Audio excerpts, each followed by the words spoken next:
Video তৈরি করেছিলাম আমার ভাসমান জাহাজের উপর থার্মোকলের উপরে মাটি দিয়ে সবজির এই শাল দিয়ে কী বা করেছিলাম। আপনারা হয়তো ভাবছেন যে উনি কী করেছেন। এই ফল আমি আপনাদের চোখের সামনে তুলে ধরলাম। এই যে ভাসমান আমার জাহাজের উপরে এই দেখতে পাচ্ছেন টমেটো আছে, সেখানে আবার আমাদের এলাকায় বলে লাইয়ের পাতা আছে, হাইব্রিড লাইয়ের পাতা আছে।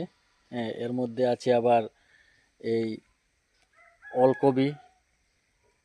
তো পুরো যখন টমেটো ধরবে, ওলকপি ধরবে, আবারও আমি আপনাদের ভিডিও দেখাবো। এই দেখেন জলের উপরে ভাসমান, সেখানে কোনো পরিচর্যার আলাদা প্রয়োজন নেই, শুধু একটু একটু একটু জল দিতে হয়। যদিও জলের উপরে কিন্তু আবার জল দিতে হয়।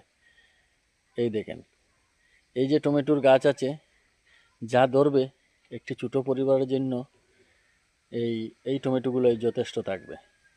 এই আপনারা দেখেন।